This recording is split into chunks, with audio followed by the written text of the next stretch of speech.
2087 का प्रातः क्लास चल रहा था। दूसरे पेज का मध्यादि कर्तव्य नहीं करेगा। बेहद की बात बाप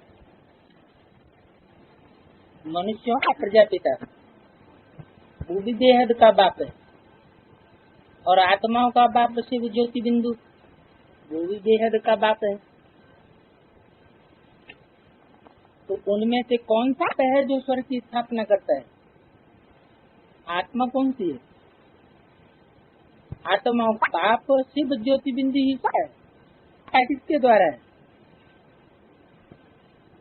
एक बाप जो मनुष्य सृष्टि का बाप है, प्रजापिता माने 500 करोड़ का बाप, ऐसे नहीं 2-4 करोड़ का बाप। जो भी मनुष्य मात्र हैं सबका बाप, सब उसे फादर कह के मानते हैं। कब मानते हैं?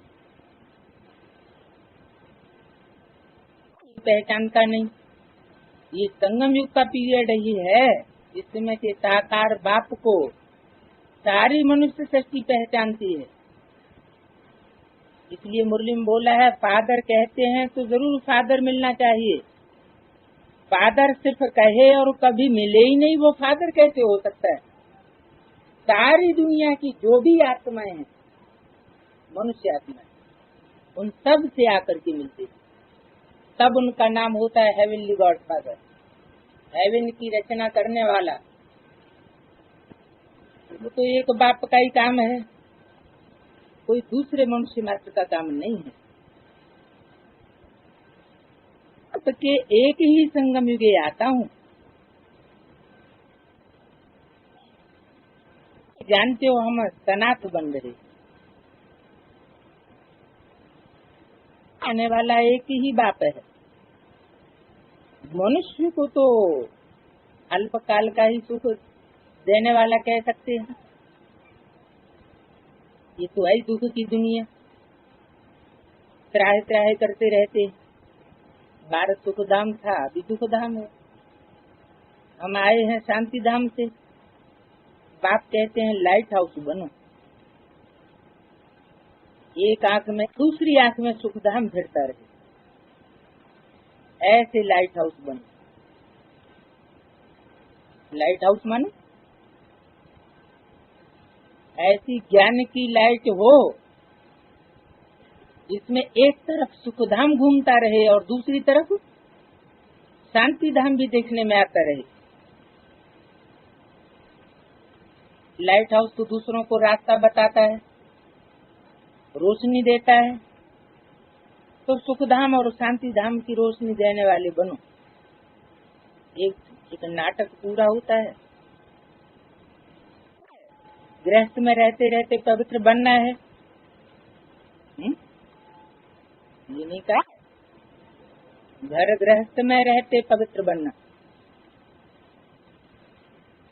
इसी में पुरुषार्थ की विशेषता है। जो पुरुषार्थ सिखाने वाला मैं तुम्हारा बाप आया हुआ हूँ,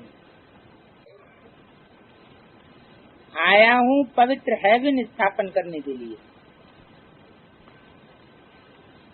पहले प्योरिटी थी, अभी इम्प्योरिटी है। आधा कल्प राम राज्य और आधा कल्प रावण राज्य। अभी तुम ईश्वरीय गोद में हो, क्योंकि ये ईश्वरीय फैमिली है। फैमिली में कौन कौन होता है? मुख्य कौन होते हैं? मुख्य तो माँ बाप होते हैं। तो ईश्वरीय फैमिली में तुम ईश्वर बाप की गोद के बच्चे हो। दादा है शिव बाबा, प्रजापिता ब्रह्मा है बाप, लौकिक बाप भी है, लौकिक पारलौकिक निराकार परम पिता परमात्मा और प्रजापिता ब्रह्मा। ये रियलिटी है। लौकिक परम पिता परमात्मा वो तो सब जानते हैं। प्रजापिता ब्रह्मा, अलौकिक बाप। तो लौकिक बाप कौन सा हुआ? हम ब्राह्मणों का। ब्रह्मा लौकिक बाप हुआ, और शरीर का बाप कहाँ चला जाएगा? शरीर का बाप होते हुए भी जब हम गोद के बच्चे बन जाते हैं, कोई हमें गोद ले लेता है, तो लौकिक बाप कौन कहा जाता है? जो हमको गोद लेता है वही हमारा लौकिक बाप कहा जाता है। उस लौकिक बाप से ही हमें प्रॉपर्टी मिलती है। तो पहले वाला बाप भूल जाता है। तो जब से हम ब्राह्मण बने, ब्राह्मण जन्म लिया, तो किस बाप के बच्चे हुए? ब्रह्मा बाप के बच्चे हुए। हम उस बाप से वर्षा लेने वाले बने, लेकिन अपूर्ण ब्रह्मा से अपूर्ण वर्षा मिलता है, और संपूर्ण ब्रह्मा से संपूर्ण वर्षा मिलता है। जिन्होंने गोद ली वो ब्राह्मण बच्चे तो बन गए, लेकिन ब्राह्मण भी हाफ कास्ट होते हैं और फुल कास्ट भी होते हैं। संपूर्ण ब्रह्मा से फुल कास्ट ब्राह्मण सो देवता बनते, क्योंकि हमारी डबल मशीनरी है। शूद्र से ब्राह्मण बनना ये एक जन्म, और फिर ब्राह्मण से देवता बनना, माना संपूर्ण ब्राह्मण बनना, माना देवता बनना। तो लौकिक बाप हमारा हुआ इस जन्म में। भले शारीरिक जन्म हमने लिया, लेकिन जब से हमने ज्ञान लिया तो हम किसके बच्चे बन गए? किसकी गोद के बच्चे बन गए? ब्रह्मा बाप की गोद के बच्चे बन गए। लेकिन ब्रह्मा बाप अपूर्ण बुद्धि में आया, वो संपूर्ण ब्रह्मा बाप बुद्धि में नहीं आया, जिससे स्वर्ग की स्थापना होती है। जो स्वर्ग की स्थापना का निमित्त बनता है, कैसे बनता है? वही अलौकिक ब्रह्मा जिसको सूक्ष्म वतनवासी समझते हैं, वो सूक्ष्म वतनवासी का मतलब ये नहीं कि सूक्ष्म वतन में कोई ऊपर ही रहता है। सूक्ष्म वतनवासी का मतलब है कि वो सूक्ष्म स्टेजधारी कोई ब्राह्मण बच्चे में प्रवेश करके वो आत्मा अभी भी पार्ट बजाती है। प्रैक्टिकल साकार सृष्टि में आकारी स्टेज में रहती है। तो वो हुआ हमारा अलौकिक बाप, संपन्न स्टेज वाला बाप, जिसके द्वारा हमें स्वर्ग का वर्षा मिलना है। किसका वर्षा मिलना है? परम पिता परमात्मा से वह पारलौकिक बाप, जो निराकारी स्टेज में रहने वाला है, उसका वर्षा मिलता है। तो निराकार बाप का वर्षा हमको साकार के द्वारा मिलता है। वर्षा निराकारी चाहिए या साकारी चाहिए? साकार में चाहिए। निराकारी वर्षा तो निराकारी ज्ञान रत्नों का होता है। ज्ञान रत्नों का वर्षा हमको थोड़ा ही चाहिए। हम क्या कहते हैं? ये पतित पावन आओ, हमको पावन बनाओ, मुक्ति और जीवन मुक्ति दो। तो मुक्ति और जीवन मुक्ति का हमको साकार वर्षा चाहिए। साकार वर्षा मुक्ति का कैसा होता है कि हम साकार सृष्टि पर रहें भी, लेकिन निराकारी स्टेज में रहें, निसंकल्पी स्टेज में रहें। पाना था सो पा लिया, अब कुछ पाने की इच्छा नहीं रही, इच्छा मात्र विद्या। ये हुआ निराकारी वर्षा, मुक्ति धाम का। और फिर साकार वर्षा क्या हुआ कि जीवन में भी रहें, और जीवन में रहते हुए भी दुख अशांति से परे रहते हुए भी सुख का अनुभव करें, दुख का अनुभव न करें। तो लौकिक बाप से जो वर्षा मिलता है वो अल्पकाल का मिलता है। चाहे वो गोद में लेने वाला बाप हो, चाहे शरीर को जन्म देने वाला बाप हो, दोनों को ही लौकिक बाप कहेंगे। तो ब्रह्मा कुमार कुमारियों का लौकिक बाप कौन हुआ है? जिस ब्रह्मा को हमने पहले पहचाना, जिसके मुख से ज्ञान रत्नों को हमने सुना, जाना और धारण किया, वो हमारा लौकिक बाप हो गया। अब उस लौकिक बाप से अधूरा वर्षा इसलिए मिलता है कि वो संपूर्ण ब्रह्म नहीं है, अपूर्ण ब्रह्म है। तो मैलमाणियों अटारियों का वर्षा मिल सकता है, म्यूजियम का वर्षा मिल सकता है, सेंटर का वर्षा मिल सकता है, ईंटों के सुखधाम शांति धाम का वर्षा मिल सकता है। बाकी पारलौकिक बाप से जो स्वर्ग का वर्षा मिलता है, जो बेहद का वर्षा मिलता है, वो उससे नहीं मिल सकता। तो वो हद का बाप हुआ। हद के बाप से हद का वर्षा और बेहद के बाप से बेहद का वर्षा मिलता है। ये रियलिटी है। तुम जानते हो निराकार बाप ने प्रवेश किया है, मनुष्य तन में आए हैं। वो बाप बैठ आत्माओं से बात करते हैं, बिंदु से बात करते हैं, बिंदु बिंदु आत्माओं से बात करते हैं। बिंदु बिंदु आत्माओं से कैसे बात होगी? बिंदु सुप्रीम सोल बिंदु बिंदु आत्माओं से कैसे बात करेगा बिना शरीर के? तो बिंदु बाप को भी साकार शरीर धारण करना पड़ता है, आत्माओं को भी अपना साकार शरीर होता है। आत्माओं से बात करने का मतलब ये नहीं है कि बिंदु से बात करते, उसका मतलब है जो आत्मिक स्टेज में टिके होने वाले बच्चे हैं, उन आत्मिक स्टेज वाले बच्चों से बात करते हैं। देह अभिमानी सांडों से परमात्मा बाप बात नहीं करते, और उनसे अगर बात करें भी तो वो एक कान से सुनेंगे, दूसरे कान से निकाल देंगे। बाप की बात सुनते हुए भी नहीं सुनेंगे।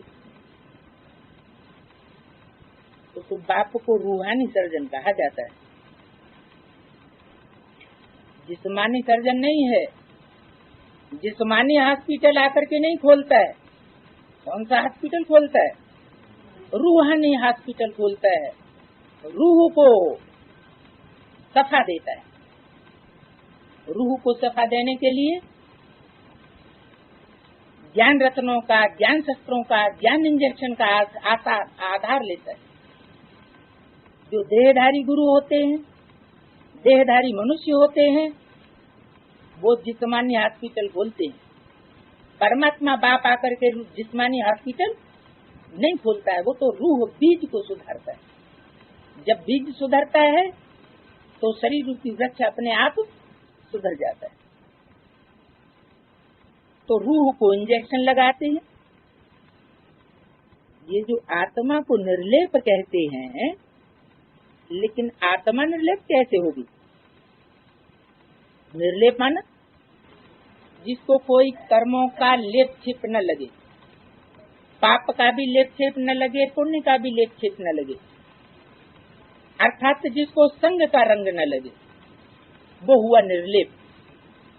तो आत्मा निर्लेप नहीं होती है। हाँ, परमात्मा निर्लेप होता है। परमात्मा पाठधारी जो भी होगा इस सृष्टि पर प्रख्यात होगा, उसको किसी के संग का रंग लगेगा नहीं। अगर संग का रंग लगता है तो उसको परमात्मा पाठ नहीं कहेंगे। वो परमात्मा पाठ किसी से प्रभावित होने वाला नहीं होगा। सारी सृष्टि को वो प्रभावित करेगा, लेकिन वो किसी से प्रभावित होने वाला नहीं होगा। तो आत्माएं सब प्रभावित होती। दुनिया के बड़े से बड़े महात्माएं, बड़े से बड़े धर्म पिताएं, इब्राहिम, बुद्ध, क्राइस्ट, गुरु नानक, विवेकानंद, कितनी भी सशक्त आत्माएं क्यों न रही हो, वो भी इस दुनिया में आकर के नीचे गिरती गई और दुनिया भी नीचे गिरती गई। दुनिया भी नीचे से ऊपर नहीं उठा सके और खुद भी ऊपर से नीचे ही गिरते गए, ऊपर की दुनिया में नहीं वापस जा सके। तो ये परमात्मा बाप का ही काम है जो निर्लेप रहता है, संग के रंग में भी आता है। ऐसे नहीं दूरबाज खुशबाज बनता है, वो हमको भी दूरबाज खुशबाज बनना सिखाता नहीं। साथ में रहो, घर गृहस्थ की कीचड़ में भी रहो, लेकिन मन बुद्धि रूपी आत्मा को उपराम रखो। ये पाठ हमें परमात्मा बाप ही आकर के पढ़ाते हैं। मनुष्य तन में आए, वो बाप बैठे तुम बच्चों से बात करते हैं। आत्मा में ही संस्कार है। जिस अनुसार आत्मा जन्म लेती है, अभी तुम बच्चे परमपिता परमात्मा को जानते हो, सब उनको ही याद करते। किसके तन में बैठ के बोला? ये वाक्य किसके तन में बैठ करके बोले हैं? ब्रह्मा के तन में बैठ करके बोले, तो ब्रह्मा के बाजू में ही बैठा हुआ है। फिर ऐसे क्यों कहता है सब उनको ही याद करते हैं? उनको दूर क्यों कर दिया जबकि बाजू में ही बैठा हुआ है? भविष्य की तरफ इशारा किया कि वो परमात्मा पार्टधारी भविष्य में प्रत्यक्ष होता है। वो परमात्मा बाप, उसको ही सारी सृष्टि सारी दुनिया याद करती है। आत्मा परमात्मा अलग रहे बहुकाल, ये है कल्याणकारी मेला। इनको कुंभ या संगम कहा जाता है। यहाँ कोई वेद शास्त्र की बात नहीं है। कहा जाता है पढ़ा हुआ सब भूल जाओ, जो न पढ़ा है वो बाप से बैठ सुनो। एक शास्त्र खंडनों से सब शास्त्र खंडन हो गए। इस रथ का रथी तो बाप है। राजयोग सिखाया तो बहुत होंगे जिन्होंने राजयोग सीखा। शास्त्रों में फिर घोड़े वाली गाड़ी दिखाई दी है, तो घोड़े वाली गाड़ी क्यों दिखाई दी? रथ भी दिखाया और साथ साथ में घोड़े भी दिखाई दिए। क्यों? शरीर रूपी रथ में प्रवेश किया और किसको कंट्रोल किया? आत्मा रूपी घोड़ों को कंट्रोल किया। तो शरीर रूपी रथ जिसमें प्रवेश करके परमात्मा बाप प्रत्यक्ष होता है, वो अलग चीज, और उस रथ को चलाने वाले आत्मा रूपी घोड़े अलग चीज। रथ जड़ होगा या चैतन्य होगा? रथ मन शरीर, शरीर तो जड़ ही होता है। और उस रथ को संचालित चलाने वाले, चालित करने वाले घोड़े, वो चार दिशाओं के चार घोड़े उसमें दिए हुए जुटे हुए दिखाए गए।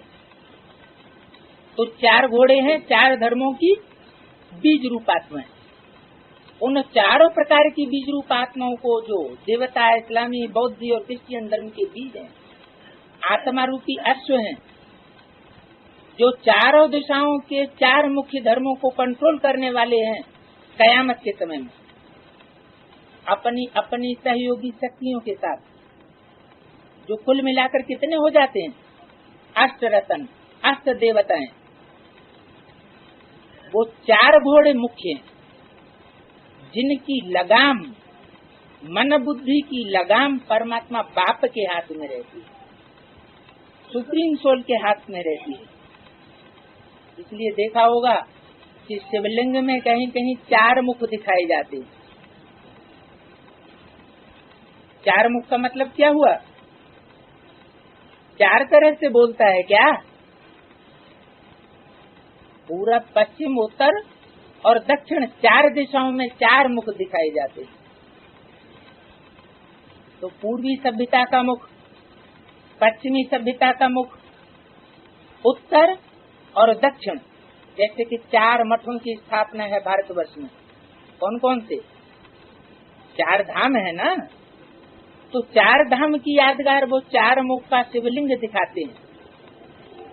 वो चार मुख वाला शिवलिंग पुराने से पुराना लिंग है, जिसकी पूजा भारतवर्ष में होती चली आ रही है।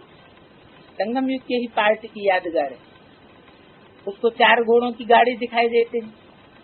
मुरली में बताया है कि पहले बंगाल के साइड में, बंगाल में चार घोड़ों की गाड़ी का रिवाज था। बड़े बड़े राजाएं महाराजाएं चढ़ते थे, ऐसे रथ पर उनकी सवारी होती थी। तो पहले की यादगार बताई, यानी यज्ञ के आदि में भी वो चार घोड़ों वाली गाड़ी थी। वो आत्मा यज्ञ से छोड़ गई, अपना संबंध संपर्क शरीर छोड़ करके चली गई। वही आदि वाली आत्माएं फिर दोबारा यज्ञ में आती हैं जब मम्मा बाबा शरीर छोड़ देते। उन्हीं बच्चों में फिर से बाप दादा का माने ब्रह्मा की सोल का और शिव का प्रवेश होता है, और प्रवेश करके फिर वो रथ तैयार होता है जो आदि तो अंत में पार्ट जरूर चलता है। बात कहते हैं वास्तव में शास्त्रों में और शास्त्र के जो भक्ति मार्ग के चित्र हैं उनमें कोई सार नहीं, जब तक मैं उनका सार न बताऊं। उनमें तो घोड़े गाड़ी वाली गाड़ी दिखाई दी है। इन सब बातों को पढ़ते और देखते कितने विकारी पतित बन पड़े। मैं बैठ करके सभी शास्त्रों का चित्रों का सार समझाता हूँ। अब कृष्ण के चरित्र तो हो नहीं सकते। पात्र दिखाए हैं वो कृष्ण भगवान के चरित्र है, कृष्ण भगवान होता है या शिव परमात्मा बाप के चरित्र हैं। मुरली में तो कहा हुआ है रानियों को भगाया, मक्खन चुराया, ये सब है प्रजापिता की कहानी। नाम किसका डाल दिया है, रूप किसका डाल दिया है, कृष्ण का। शूटिंग पीरियड में नाम रूप किसका डाल दिया है, शूटिंग पीरियड में भी कहानी लिखी गई है जिसका नाम रखा गया है कथा। जैसे भक्ति मार्ग में कथा लिखी गई है, श्रीमद् भागवत कथा, कथा माना कहानी। ऐसे शूटिंग पीरियड में भी एक चरित्र ग्रंथ लिखा गया है, उस पर नाम रूप डाल दिया है कृष्ण की आत्मा ब्रह्मा का, ब्रह्मा का नाम रूप डाल दिया और उसका नाम रख दिया एक अद्भुत जीवन कहानी। कौन सा अद्भुत कर्म किया जो संसार में कभी किसी ने नहीं किया, वो कौन सा अद्भुत कर्म दिखाया गया है। 300-400 कन्याओं माताओं को सिंध हैदराबाद से भगाकर कराची में ले जाने का, ये अद्भुत कर्म ब्रिटिश गवर्नमेंट के पीरियड में, इतनी सख्त गवर्नमेंट के पीरियड में कोई मनुष्य मात्र का नहीं हो सकता। ब्रह्मा भी मनुष्य है, वो भी कृष्ण की आत्मा है जो सतयुग में कृष्ण के रूप में जन्म लेती है। वो आत्मा तो बच्चा बुद्धि है, परमात्मा बाप के हर महावाक्य की गहराई का अर्थ भी नहीं समझती। अगर वो आत्मा अर्थ समझती होती तो सन 76 के विनाश की घोषणा और स्थापना की घोषणा को दुनिया वालों के सामने मेमोरेंडम के रूप में नहीं छपवाती। तो ब्रह्मा की सोल बनाम कृष्ण की सोल, वो भी बच्चा बुद्धि आत्मा है। वास्तव में परमपिता परमात्मा से वह कृष्ण बच्चे के द्वारा परमात्मा पार्ट के रूप में प्रत्यक्ष नहीं होता, वो तो प्रत्यक्ष होता है राम बाप वाली आत्मा के थ्रू। दो ही आत्माएं विशेष हैं, एक राम और दूसरा कृष्ण। मुरली में बोला है राम बाप को कहा जाता है और कृष्ण बच्चे को कहा जाता है। जब अंत समय होता है तब कहते हैं राम नाम सत्य है। इसका क्या मतलब हुआ कि ब्राह्मणों की संगम की दुनिया में भी जब अंत समय होता है तब सबको पता लग जाता है, सब ब्राह्मणों को पता पड़ता है कि परमात्मा का असली पार्टदारी कौन है। राम वाली आत्मा है, देवियां हैं, अन्य देवताएं हैं, या राम वाली आत्मा है, ये अंत में जाकर के पता पड़ता है। छुपा रुस्तम बाद में खुले। तो कृष्ण के चरित्र नहीं हो सकते, बाप का चरित्र गाया जाता है। हे पतित पावन परम पिता परमात्मा, आप इस मनुष्य शक्ति का बीज रूप बाप हो। मनुष्य शक्ति तो साकार होती है, मनुष्य आत्माएं निराकार होती है, बिंदु बिंदु आत्माएं। उन आत्माओं का बीज ज्योति बिंदु शिव, उसको निराकारी बाप कहेंगे क्योंकि निराकारी आत्माओं का बाप है। लेकिन साकारी मनुष्य मात्र का बाप तो जरूर साकार होना चाहिए। वो साकार मनुष्य शक्ति का बाप आत्माओं का, ऐसी आत्मा जो जन्म मरण के चक्र में आने वाली है, उनका बाप है। उसको कहते हैं परम आत्मा। परमात्मा अर्थात परम आत्मा। कैसी आत्मा? परम, किससे भेंट की गई?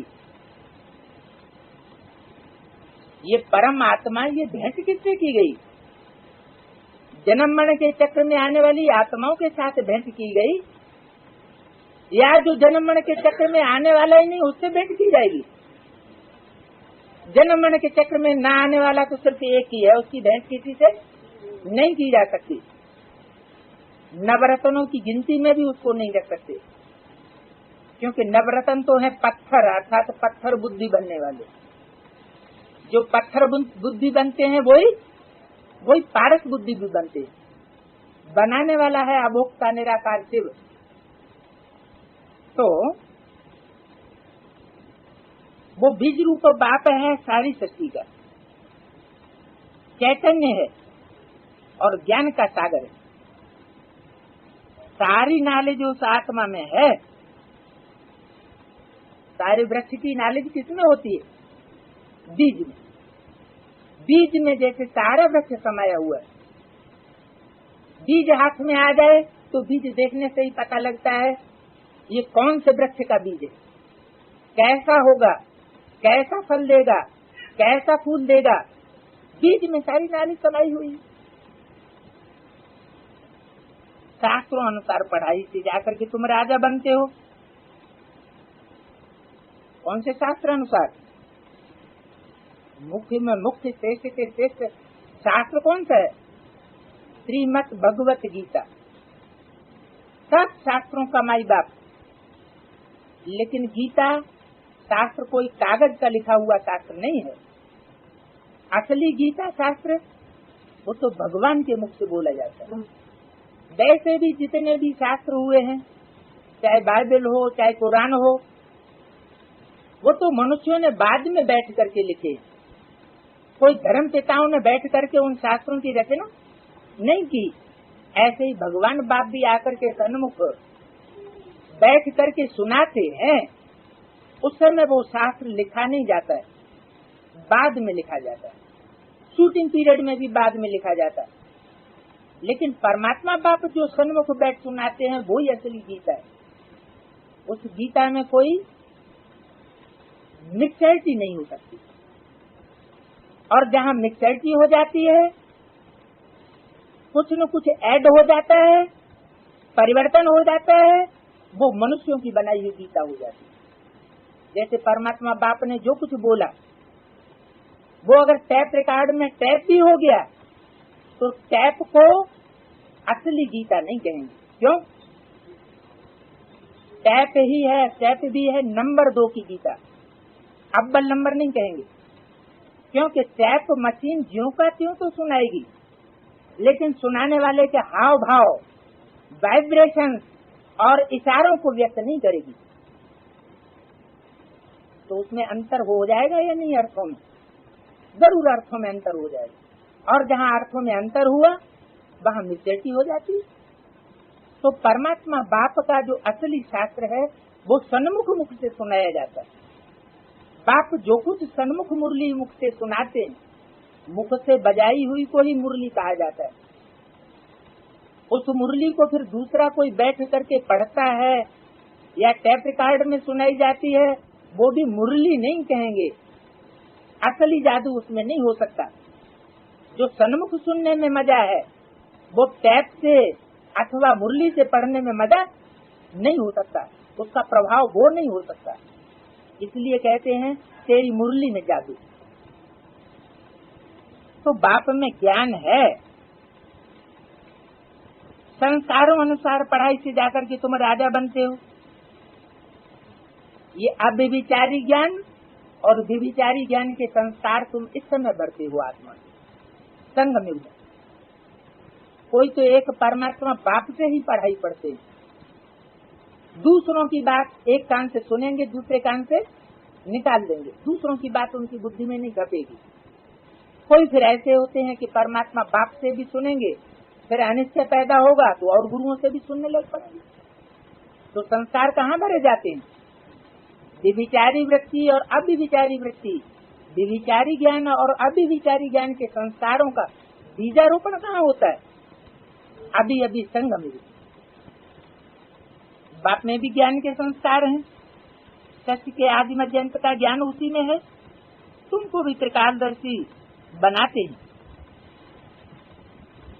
सन्यासी लोग कहते हैं हम ब्रह्म ज्ञानी हैं, हम तत्व ज्ञानी हैं।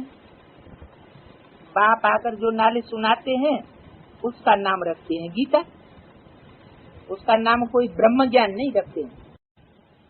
वो अगर शरीर धारण करता है तभी बोलता चालता बनता है, अगर आत्मा शरीर न धारण करे तो जैसे जड़वत हो जाती है।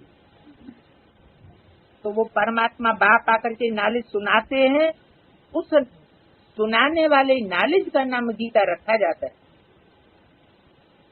बाप ही आकर राजधानी स्थापन करते हैं। यहाँ ही शब्द क्यों लगाया?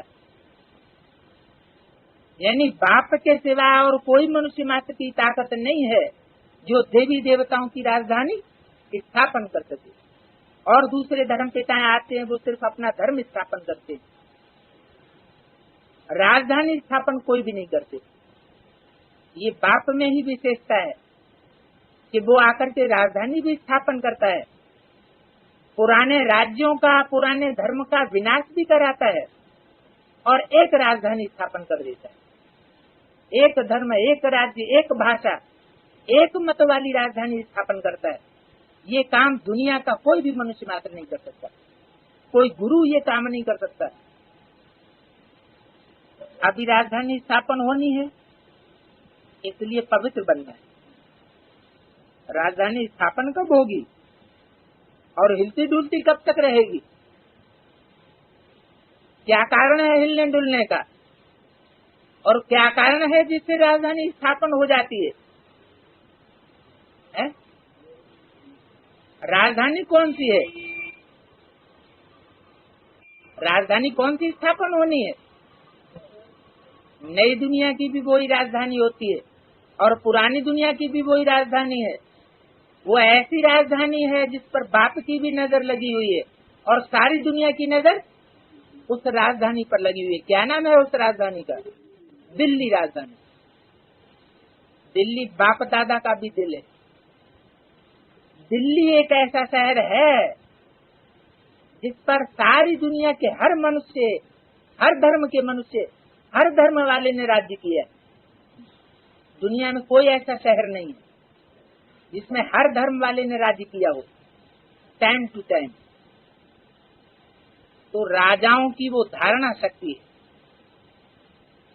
सतयुग में भी वो दिल्ली राजधानी थी और कलयुग के अंत में भी वो दिल्ली राजधानी है, मध्य में भी दिल्ली राजधानी होती है।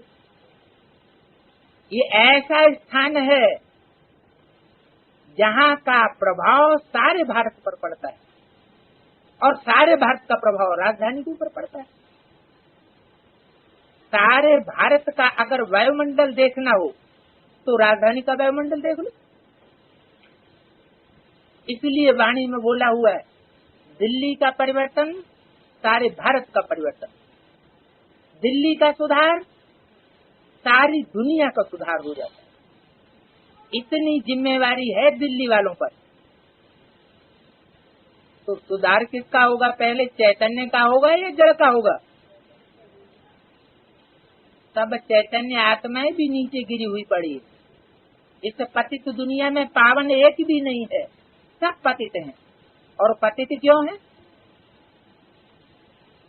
क्योंकि एक परमात्मा बाप के प्रभाव में प्रभावित होकर के नहीं रहते, इसलिए पतित है।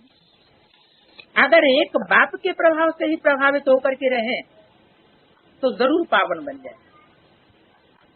एक बाप का नॉलेज ऐसी पावर है जिसमें पतित से पावन बनाने की ताकत है। तो राजधानी स्थापन तो जरूर होनी है। ऐसे नहीं कि राजधानी हमेशा हिलती डुलती रहेगी या विदेशियों के प्रभाव में रहेगी, चाहे वो चैतन्य राजधानी हो और चाहे वो जड़ राजधानी हो। उसको प्रभाव मुक्त होना जरूर है और जब प्रभाव मुक्त हो जाएगी तो राजधानी स्थापन होने से स्वर्ग की स्थापना हो जाएगी। इसलिए तुम बच्चों को पवित्र बनना है।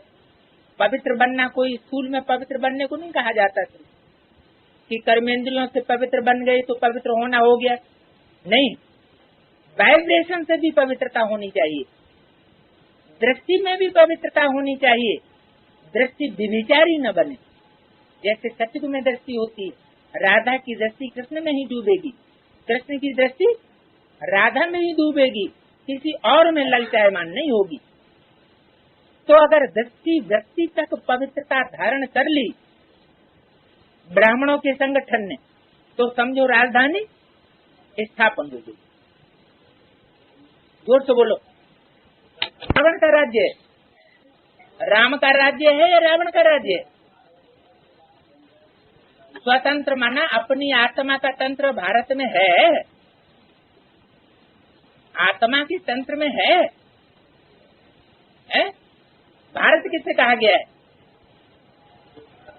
मुरली में बोला है रामायण की सारी कथा भारत के ऊपर है, सिर्फ समझाने का खिर चाहिए। तो रामायण की सारी कथा भारत के ऊपर है या राम सीता के ऊपर है? राम सीता को ही भारत कहा गया ना, वही भारत का प्रतिनिधित्व करने वाली आत्माएं हुई ना।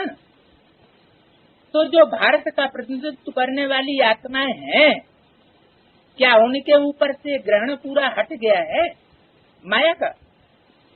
मधुबन में माया आती है कि नहीं आती है?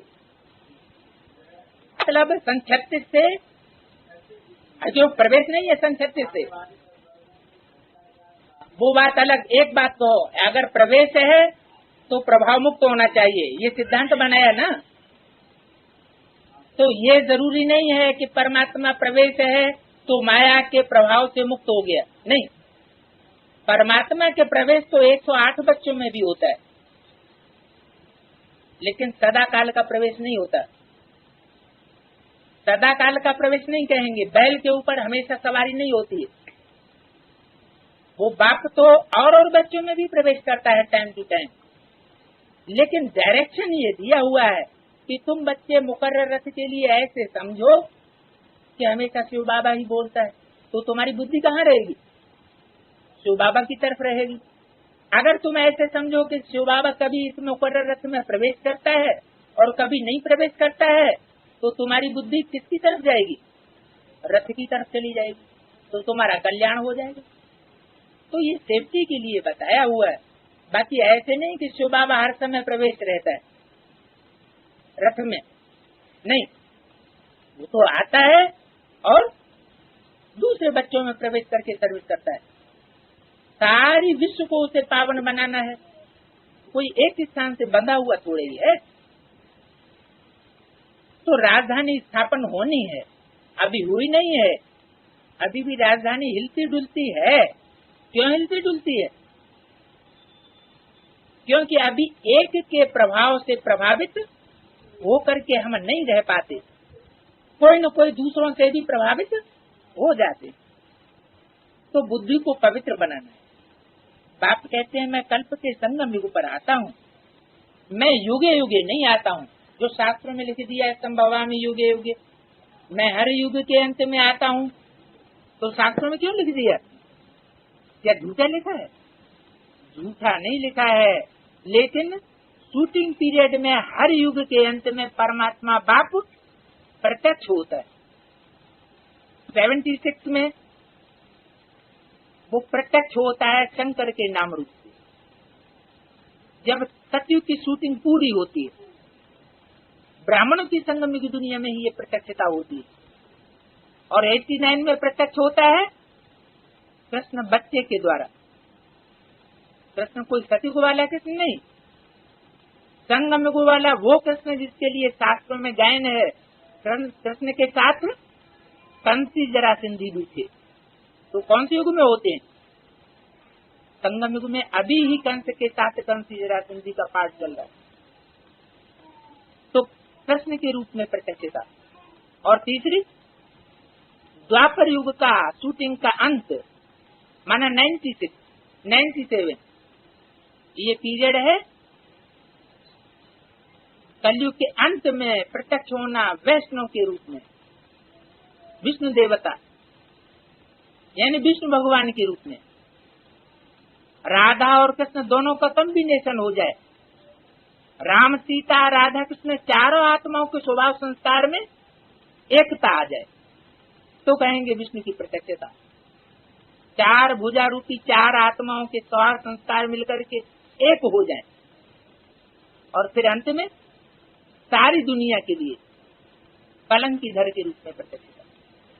कलयुग के अंत की शूटिंग में पुनः प्रत्यक्ष होता है लास्ट में। तो चारों युगों के अंत में परमात्मा बाप विशेष विशेष रूप से प्रत्यक्ष होता है। इसके लिए शास्त्रों में लिख दिया है संभवामि युगे युगे।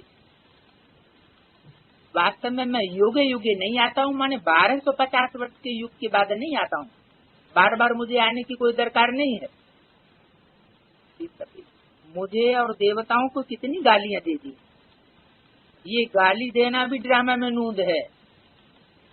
क्या गालियां दी हैं तो वो सर्वव्यापी है। सतयुग में भी जन्म लेकर के आता है हिरण्याकश्यप को मारने के लिए, सिंह का रूप धारण करता है, शेर में प्रवेश कर जाता है। त्रेता में भी आता है, द्वापर में भी आता है, कलयुग में भी आता है। तो ऐसे नहीं कि मैं हर युग में आता हूँ और जानवरों में भी प्रवेश करता हूँ, मनुष्यों में भी प्रवेश करता हूँ। नहीं, ये तो मुझे गाली देना हो गया। क्या परमात्मा बाप मनुष्यों को सुधारने के लिए आएगा या जानवरों को सुधारने के लिए आएगा? वो किसके लिए आता है? वो आता है मनुष्यों को सुधारने के लिए। जो मनुष्य हैं वो ही 84 जन्म लेते हैं। जो कम जन्म लेने वाले हैं वो तो जानवर मिसल आत्मा है। उनकी बुद्धि में पूरी बात परमात्मा की बैठती नहीं। वो परमात्मा बाप की पूरी वाणी को समझ नहीं सकते। अंत तक, आदि से लेकर अंत तक परमात्मा बाप के सन्मुख होकर बैठ नहीं सकेंगे। इशारों को कैच नहीं कर सकते। वो मनुष्य से डायरेक्ट संपन्न देवता नहीं बनते। तो ये तो गाली दे दी है कि कच्छ मच्छ अवतार लेकर के परमात्मा बाप आता है। अभी बाप तुम बच्चों को नॉलेज देकर के पवित्र बना करके धनी का बनाते। ड्रामा का अक्षर भी कोई नहीं जानते। ये अनादि अविनाशी ड्रामा है। सब आत्माओं को अविनाशी पार्ट मिला हुआ है। परम पिता परमात्मा का भी पार्ट है। बाबा ने समझाया है कि शिव कोई इतना बड़ा लिंग नहीं है। फिर इतना बड़ा बनाए क्यों दिया है? बड़ा लिंग बनाने का मतलब क्या हुआ? लिंग का अर्थ क्या है और उसमें रखे हुए बिंदु का अर्थ क्या है? अर्थ है तब तो चित्रकार ने चित्र बनाया है। बिंदु का अर्थ है सूक्ष्म ज्योति बिंदु, निराकार शिव ज्योति। वो आत्मा के लिए इंडिकेशन है। जो सोमनाथ के मंदिर में लिंग में हीरा रखा हुआ था वो सुप्रीम सोल की यादगार। और जो लिंग दिखाया गया है लाइट का गोला, वो लाइट का गोला कोई स्थूल गोले की बात नहीं है। वो है चैतन्य ज्ञान लाइट का स्वरूप, जिसमें ज्ञान ही ज्ञान भरा हुआ है। इतना ज्ञान और मनुष्य आत्माओं में नहीं हो सकता। इसलिए आत्माओं को शालिग्राम के रूप में छोटा दिखाते हैं और परमात्मा को लिंग के रूप में बड़ा दिखाया गया। तो उस ज्ञान की लाइट को बड़ा करके दिखाया गया। वो ज्ञान का सागर है और आत्मा सिर्फ ज्ञान स्वरूप है, लेकिन परमात्मा ज्ञान का सागर है। तो इसलिए उसको दिखाने के लिए चित्रकार ने ऐसा चित्रण किया है, अर्थ को बताने के लिए। बाकी कोई इतना बड़ा लिंग नहीं है। वो भी सूक्ष्म ज्योति बिंदु है। उनको कहा जाता है परमपिता परमात्मा। आत्मा का रूप क्या है? स्टार मिसल रूप है। चमकता है बिरकुटी के बीच जब सितारा। इतनी छोटी सी आत्मा में कितना बड़ा पार्ट भरा हुआ है। तो वंडर हुआ ना। बाप कहते हैं मेरी आत्मा में भी पार्ट है। भक्ति मार्ग में मैं तुम्हारी कितनी सर्विस करता हूँ। क्या सर्विस करते हैं? उसको उस रूप में साक्षात्कार कराते हैं। तो भक्ति मार्ग में द्वापर युग से साक्षात्कार होना शुरू होते हैं। तो ये भी सेवा हुई। इस समय तो बड़ा वंडरफुल पार्ट है। इस समय संगम युग में क्या बोला है उस पार्ट के लिए? पार्ट फिर साकार में साकार सृष्टि पर होगा या आकारी सूक्ष्म वतन में होगा? पार्ट तो साकार सृष्टि पर ही बजाया जाता है। तो वंडरफुल पार्ट है। वंडरफुल पार्ट परमात्मा का भी बताया और फिर शंकर का भी बताया कि शंकर का इतना वंडरफुल पार्ट है जो तुम बच्चे भी समझ न सको। तो दो के वंडरफुल पार्ट हैं, दो अलग अलग पार्ट हैं या एक ही है? पार्टधारी तो एक ही है। साकार में व्यक्तित्व तो व्यक्त होने वाला एक ही है, लेकिन उसमें अव्यक्त आत्माएं दो कार्य करती है। कल्प कल्प तुम बच्चों का ये पार्ट चलता रहता है। एक्टर्स भी नंबरवार होते हैं। सबसे पहला एक्टर है बाबा। जो नंबरवार एक्टर्स हैं उनमें पहला कौन है? वो मुख्य एक्टर है। वो डायरेक्टर भी है, मुख्य एक्टर भी है और क्रिएटर भी है। सबसे जास्ती ड्रामा क्रिएट कौन करता है? मुरली में बोला है सबसे जास्ती ड्रामा क्रिएट करता है ये व्यास। वी माने विशेष, आस माने बैठ जाए, जो खास इसी काम के लिए बैठ जाता है। उसके लिए शास्त्रों में गायन है, ब्रह्मा के संकल्पों से सृष्टि रची गई, तो ब्रह्मा के सत संकल्प से नई दुनिया की स्थापना होती। तो पहला पहला मुख्य एक्टर है बाबा। बाप के पास जो नॉलेज है वो सबको देते हैं। बाप कहते हैं बच्चे की राजधानी स्थापन हो रही है, अब पुरुषार्थ करके ऊंच पद पाओ। अगर पुरुषार्थ नहीं करेंगे तो राजधानी में तो सब तरह के चाहिए। पढ़ाई पढ़ेंगे तो ऊंच पद पाएंगे, नहीं पढ़ेंगे फेल होंगे तो स्वर्ग में तो जाएंगे, लेकिन पद नहीं का हो जाएगा। तो जो सीट चाहिए तो लो। पुरुषार्थ करना है प्रारब्ध के लिए, बेहद के बाप द्वारा बेहद का सुख लेने के लिए।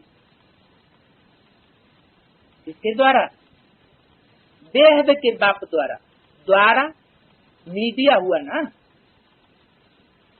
तो बेहद का सुख मीडिया के द्वारा मिलेगा ना, साकार के थ्रू ही तो मिलेगा। बेहद बाप के द्वारा ये सुख का वर्षा लेना है, जीवन मुक्ति का। कोई मनुष्य मात्र के द्वारा ये वर्षा नहीं मिल सकता। जगदम्बा को कहा जाता है गॉड इज ऑफ नॉलेज। कहाँ से नॉलेज मिली? तो नॉलेज कहाँ से मिलती है? सिर्फ ज्योति बिंदु से। ज्योति बिंदु से नॉलेज माना समझ नहीं मिलती। जगदम्बा को ये यज्ञ के आदि में भी समझ किससे मिलती है? डायरेक्ट बिंदु पहले जगदम्बा में नहीं प्रवेश कर देता, जो उसको समझ मिले। हाँ, प्रवेश करता है। प्रवेश तो माता में भी होता है, पिता में भी होता है। माता है आधार और पिता है बीज। ऐसे नहीं कहेंगे कि किसी ने पहले बच्चे को पैदा किया, बाप ने पैदा किया या माँ ने पैदा किया, ऐसे कहेंगे नहीं। दोनों के संयोग से बच्चे की उत्पत्ति होती है, दोनों का साथ चाहिए। लेकिन माँ में प्रवेश करता है सुनने सुनाने के लिए, और बाप में उसी क्षण प्रवेश करता है समझने और समझाने के लिए। तो ज्ञान किसको कहा जाता है? समझ को ही ज्ञान कहा जाता है, ज्ञान को ही बीज कहा जाता है। तो बीज का आधार माता बनती है, उस समझ को धारण करने वाली माता बनती है। उस ज्ञान के बीज को धारण किसने किया? पहले माता ने धारण किया, तब कृष्ण बच्चे का जन्म हुआ।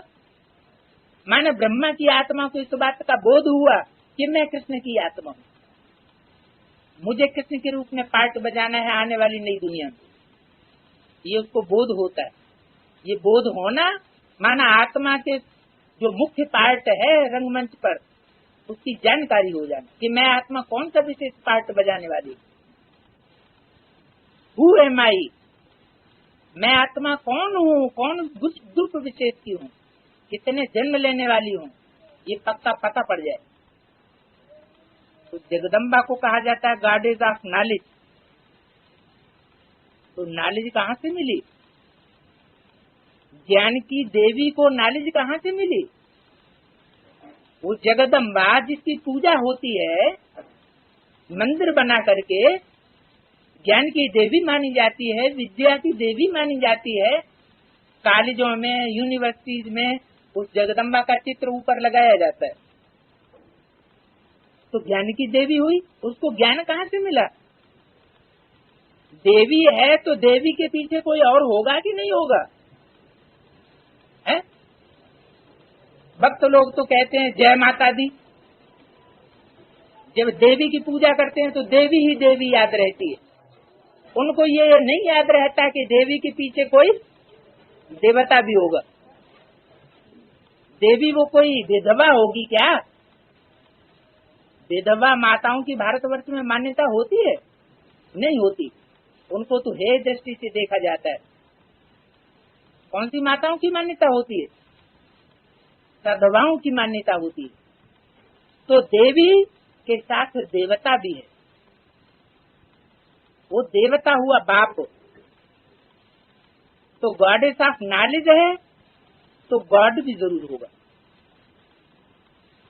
इसलिए पूछा कि नॉलेज कहाँ से मिला? जगदम्बा को नॉलेज कहाँ से मिली? प्रजापिता ब्रह्मा। ब्रह्मा को किसने दी? ब्रह्मा को नॉलेज किसने दी? जगदम्बा को नॉलेज मिली प्रजापिता ब्रह्मा से। और फिर पूछा ब्रह्मा को नॉलेज किसने दी? वाणी में तो बोला है या ब्रह्मा ही जगदम्बा है। तो कैसे? हाँ, जिस ब्रह्मा को टाइटलधारी ब्रह्मा के रूप में दिया गया है, जिसका टाइटल दिया गया है प्रजापिता ब्रह्मा, उस ब्रह्मा को भी जगदम्बा से मिली और जगदम्बा को जगत पिता से मिलती है। जगत पिता से जगदम्बा को विश्व की बादशाही मिलती, ज्ञान का डोज मिलता और जगदम्बा से सारी दुनिया को ज्ञान का डोज मिलता। तो शिव परम पिता परमात्मा ने ये नॉलेज दी ब्रह्मा द्वारा। ब्रह्मा कुमार कुमारियों को अब ये नॉलेज मिल रही है। जो ब्राह्मण फिर यज्ञ के निमित्त बने, इसको कहा जाता है रुद्र ज्ञान यज्ञ। क्यों? शिव ज्ञान यज्ञ क्यों नहीं कहा जाता? प्रजापिता ज्ञान यज्ञ क्यों नहीं कहा जाता? ब्रह्मा ज्ञान यज्ञ क्यों नहीं कहा जाता? जगदम्बा ज्ञान यज्ञ क्यों नहीं कहा जाता? रुद्र ज्ञान यज्ञ क्यों कहते हैं? इस रुद्र ज्ञान यज्ञ में सारी पुरानी दुनिया खत्म हो जाती है। ये कार्य बहुत कठिन है। पुरानी दुनिया को नष्ट करना, पुराने संस्कारों को नष्ट करना, पुरानी सड़ी गली राजाई के संस्कारों को नष्ट करना, पुराने धर्मों का नाश करना, ये कोई साधारण व्यक्ति का काम नहीं है। ये तो परमपिता परमात्मा का ही कार्य है, जो रौद्र रूप धारण करता है, विकराल रूप धारण करता है और पुराण पंथियों का डब्बा गोल कर देता है इस दुनिया। ये धर्म पिताओं का काम नहीं हुआ। तो इसका नाम पड़ता है ज्ञान यज्ञ का, रुद्र ज्ञान यज्ञ। यज्ञ के आदि में भी विनाश ज्वाला स्थापना के साथ साथ प्रज्वलित हो चुकी है। जितनी जितनी स्थापना होती है उतना उतना विनाश भी जरूर होता जाता है। ऐसे नहीं कि स्थापना होगी और विनाश नहीं होगा। स्थापना होगी तो विनाश भी जरूर चाहिए। संपूर्ण स्थापना हो जाएगी तो संपूर्ण विनाश भी हो जाएगा। सतयुग में बहुत थोड़े मनुष्य होते हैं, कलयुग में देखो कितने ढेर हैं, सभी खलास हो जाएंगे। ये होलिका है, सब आत्मा पवित्र होकर के चली जाएंगी, सबके शरीर खत्म हो जाएंगे। त्योहार आदि सभी संगम युग के हैं। शिव के बदले कृष्ण राधे का कृष्ण राधे कह करके कृष्ण को रात्रि में जन्म दे दिए। वास्तव में शिवरात्रि कहनी चाहिए या कृष्ण रात्रि कहनी चाहिए? कृष्ण का जन्म पहले या शिव का जन्म पहले? जो बाप की प्रत्यक्षता रूपी जन्म पहले होना चाहिए और कृष्ण बच्चे का प्रत्यक्षता रूपी जन्म बाद में होना। हाँ, ये बात दूसरी है कि वो शिव निराकार बाप अपने को गुप्त कर देता है, इसलिए 76 में प्रत्यक्ष नहीं होता। प्रत्यक्षता वर्ष मनाते हुए भी वो बाप प्रत्यक्ष नहीं होता, अपने को गुम रखता है, गुप्त रखता है। अपने आप सभी कुछ करके अपने आप छुपाया। तो ये बाप का काम है बच्चों को प्रत्यक्ष करना। फादर सोल सन और सन सोल फादर। ज्यादा पावरफुल कौन है? बच्चे ज्यादा पावरफुल हैं या बाप ज्यादा पावरफुल है? बाप ज्यादा पावरफुल है, तो जो ज्यादा पावरफुल होगा वो अपना काम पहले संपन्न कर लेगा। तो भले 76 बाप का प्रत्यक्षता वर्ष बच्चों ने मनाया, लेकिन प्रैक्टिकल में वो बाप प्रत्यक्ष नहीं होता, अपने को गुप्त रखता है। वो बाप फिर भी प्रत्यक्ष होता है फर्स्ट क्लास बच्चे के द्वारा। कौन सा फर्स्ट क्लास बच्चा है? कृष्ण बच्चा, जिसका शास्त्रों में गायन है। कौन से कृष्ण का गायन है शास्त्रों में? संगमयुगी कृष्ण का या सतयुगी कृष्ण बच्चे का? संगमयुगी कृष्ण बच्चे का गायन है। कोई ब्राह्मण बच्चा है जिसमें सतयुग में जन्म लेने वाली कृष्ण की सोल प्रवेश करती है और प्रवेश करके ब्राह्मणों की संगम की दुनिया में प्रत्यक्ष हो जाती है। कब प्रत्यक्ष होती है? कौन से युग की शूटिंग में प्रत्यक्ष होती है? द्वापर युग की शूटिंग में प्रत्यक्ष होती है। इसलिए कृष्ण को कौन से युग में ढकेल दिया? द्वापर युग में ढकेल दिया। शिवरात्रि का अर्थ नहीं समझते हैं। कलयुग है रात और सतयुग है दिन। रात में आकर के दिन बनाते। कौन? रात में आकर के दिन बनाते हैं कौन? ज्ञान सूर्य बाप रात में आते हैं। कब आते हैं रात में? विदेशियों के लिए ज्ञान सूर्य कब उदय होता है? रात्रि के 12 बजे से उनका नया दिन शुरू हो जाता है। और भारतवासियों के लिए प्रातः काल अमृत बेला 5 बजे 6 बजे के लगभग ज्ञान सूर्य उदय मानते। ये अंतर क्यों है? भारतवासियों में विदेशियों में ये अंतर क्यों है? क्योंकि विदेशी बुद्धि के तीखे होते हैं। तीक्ष्ण बुद्धि होने के कारण वो पहले बाप को पहचान लेते, लेकिन बुद्धि की तीक्ष्णता अकेली काम नहीं करती। दिल और दिमाग दोनों का बैलेंस चाहिए। ऐसे नहीं कि दिल को वरीयता न दी जाए, दिमाग को वरीयता दी जाए तो बुद्धिमानों की बुद्धि बाप प्रसन्न हो जाएगा। बुद्धिमानों की बुद्धि बाप को क्या चाहिए? दिल चाहिए या दिमाग चाहिए? दिमाग वाले बच्चे प्रिय हैं या दिल वाले बच्चे प्रिय हैं? भावना वाले। भावना, श्रद्धा, विश्वास ये दिमाग की चीज है या दिल की चीज है? दिल की चीज। तो भक्ति मार्ग में भी क्या कहते हैं? भक्ति श्रेष्ठ है या ज्ञान श्रेष्ठ है? बाप को तो ज्ञानी तू आत्मा प्रिय है, लेकिन ज्ञानी तू आत्मा का मतलब ये नहीं है कि श्रद्धा विश्वास स्नेह को उड़ा दिया जाए। श्रद्धा युक्त ज्ञान हो, अंधश्रद्धा युक्त ज्ञान नहीं हो। दिल और दिमाग दोनों का बैलेंस चाहिए। पूरे ज्ञानी जो होते हैं बुद्धिवाद का उपयोग करने वाले, वो रावण जैसे ज्ञानी हो जाते हैं। दिल वाला बाप को दिल वाले बच्चे चाहिए, श्रद्धा विश्वासवान बच्चे चाहिए। तो वो शिव ज्योति बिंदु परमात्मा इस सृष्टि पर प्रत्यक्ष होता है कृष्ण बच्चे के द्वारा। उसको कहा जाता है शिव जयंती। बेहद की रात और बेहद का दिन।